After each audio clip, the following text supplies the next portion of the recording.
kulanti wacan oo wanaagsan daawadayaal waxaad ku soo dhawaataan warka Bisla TV. warka waxaad ku daawan doontaan qodobo xiiso badan balse aan ku hormaro kuwooda ugu doorka roole. General Jaamac Maxamuud Doolaal oo ka tirsanaan jiray ciidamada qaranka Somaliland balse ay xukuumadda Somaliland sheegtay inay kala noqotay ruqsadii iyo xubinnimadii askarnimo ee ciidanka qaranka Somaliland oo maanta warbaahinta kula hadlay magaalada Burco ayaa markii ugu horreysay ka dhawaajiyay sababtii ka dambeysay xadhigiisa isagoo fariin adag u diray madaxweynaha Somaliland iyo taliyaha ciidamada qalabka sida General Nuux Ismaaciil Taani. danjiro hore ee Mareykanka ee Soomaaliya ayaa ka hadlay sida Somaliland ku heli karto aqoonsi caalamiya. qodobadaas iyo kuwo kale u diyaar garooba faahfaahinta warka oo dhammaystiran. General Jaamac Maxamuud Doolaal oo ka tirsanaa ciidamada qaranka Somaliland qaybta militariga ayaa waxa uu kula hadlay warbaahinta magaalada Burco wuxuuna markii ugu horreysay daaha ka qaaday sababtii ka dambeysay in xabsiga loo taxaabo isagoo si sharci darraan ah uu sheegay inuu ku xidhnaa. General Doolaal ayaa warbaahinta Burco waxa uu markii ugu horreysay ka hor sheegay in aanu taliya Nuux Ismaaciil Taani u aqoonsanayn taliya ciidan, isla mar ahaantaana waxa uu sheegay in madaxweynaha Somaliland Muuse Biixi Cabdi uu u soo jeediyey waddanka iskaga baxo. Doolaal oo hadlayay ayaa waxa uu sheegay in aanu marnaba ka suurtoobin inuu ka baxo deegaanada Somaliland, waxaanu fariin adag u diray madaxweynaha qaranka iyo taliyaha ciidamada qalabka sida General Nuux Ismaaciil Taani, wuxuuna labadoodaba u sheegay inaanu jirin waddan uu ka baxaya. isla mar ahaantaana waa sida uu hadalka u dhigaya nin kasta uu ciidankiisa wax u goyn doono. maruu ka hadlayay cadaalad darrada ka jirta ciidamada Somaliland gudahooda ayaa uu sheegay in ciidamada ka soo jeeda beesha degta bariga Burco ee Somaliland ay cadaalad darro xoogan kala kulmaan habka hogaamineed iyo la dhaqanka xukuumadda madaxweyne Biixi. gabagabadii General Doolaal ayaa madaxweynaha Somaliland u sheegay in uu ku soo jeedo magaalada Burco isla mar ahaantaana wax kaga soo horreeya jirin magaala madaxda gobolka Togdheer ee Burco. si kastaba ha ahaatee beesha degta bariga Burco iyo beesha degta waqooyiga Hargeysa iyo gobolada Gabiley iyo qaybo ka mid ah gobolka Awdal ayaa waxay ku midoobeen hogaaminta xisbiga kulmiye sanadii 2005 waxaana midkoodba maru noqday hoggaanka xisbiga iyo kan Somaliland. waqtigan ay Somaliland isku diyaarinayso doorashada madaxtooyana waxaa mar kale soo laba kacleeyay isbiirsashada labadani beelood ee kala dega galbeedka iyo bariga Somaliland, balse General Jaamac Maxamuud Doolaal oo isagu ka soo jeeda beesha degta bariga Burco ayaa warkaasi waxba kama jiraan ku tilmaamay, waxaanu sheegay inaanay markan bariga Burco diyaar u ahayn midowga xisbiga kulmiye iyo madaxweyne Biixi. danjirihii hore Mareykanka u fadhiya Soomaaliya Master Stephen ayaa ka hadlay sida ugu habboon ee Somaliland ku heli karto aqoonsi caalamiya.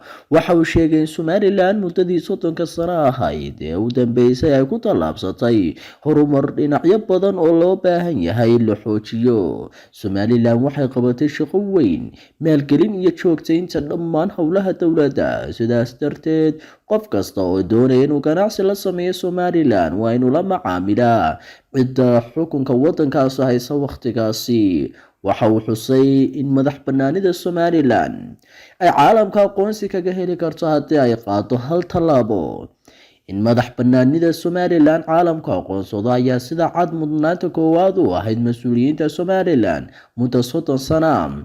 aragtidayda waa in sida ugu wanaagsan loo fulin karo ay tahay wada hadal oo lala galo dowladda Soomaaliya. Master Swearchin oo hadalkiisa sii wata ayaa bixiyay tusaalayaal arrintani ku saabsan. dowladaha cusub ee aqoonsiga ka helay qaramada midoobay dhammaantood go'aaminta ugu dambeysa ee aqoonsigooda caalamiga waxay ku heleen ogolaanshaha dowladii hore ay uga tirsanaayeen, sida Ethiopia oo ogolaatay madax bannaanida Eritrea, Suudaan waxay ogolaatay koonfurta Suudaan, Indonesia waxay ogolaatay Timor Leste, Serbia waxay ogolaatay Montenegro, ayuu yiri danjirihii hore ee Mareykanka u fadhiyay Soomaaliya maxkamadda ciidamada qalabka sida ayaa xukun ku riday xubnaha ajaanib oo ka tirsan kooxda al-shabaab.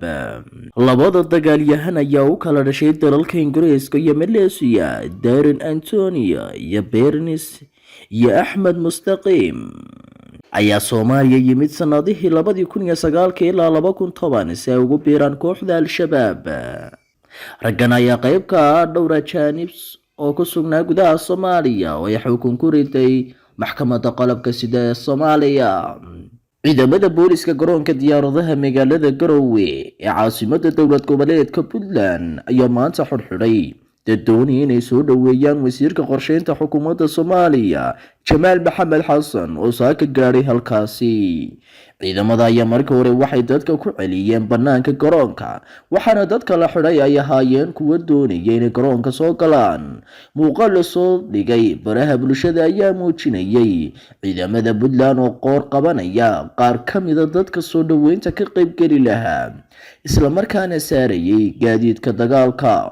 Wararka ayaa waxay intaasi ku darayaan in wasiirka qorsheynta Soomaaliya Jamaal Maxamed Xasan oo ay galbinayeen gaadiid dagaal ay dadweyne kala soo dhaweyn loogu sameeyay magaalada Dhahar ee gobolka Sanaag.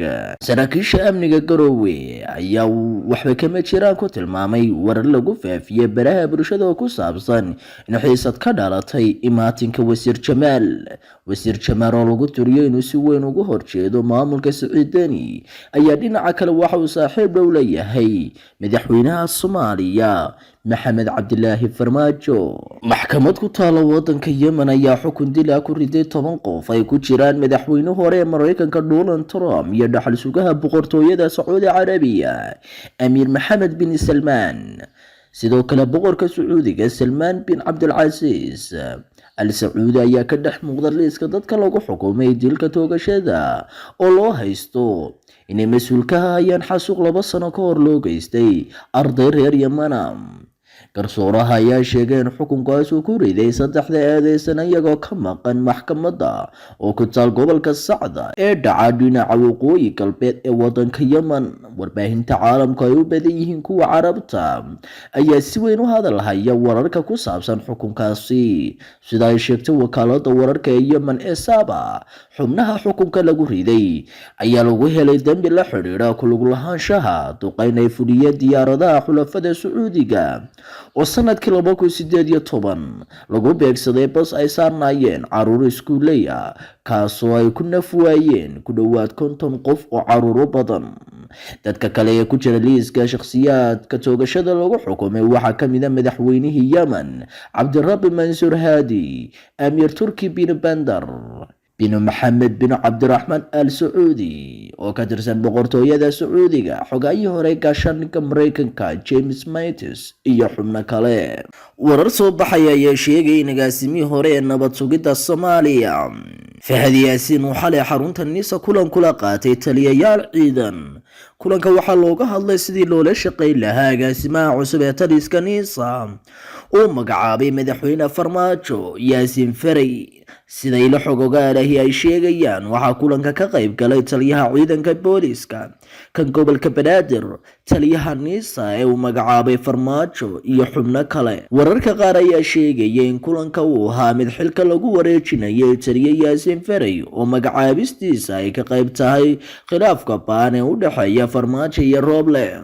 Fahad Yaasiin oo maalmo ka hor ku soo laabtay dalka ayaa wada kulamo uu la qaadanayo saraakiisha ammaanka, kuwaasoo aan saxaafadda laga siin wax war oo ka soo baxay. Waa tahay daawadayaal, qodobkaas ayaa gun iyo gabagaba u ahaa warka Bisla TV. Intaynu ku kulmayno warka xiga waxaan kaga tegaynaa sidaas iyo nabadgelyo kulanti dambe oo xiiso leh.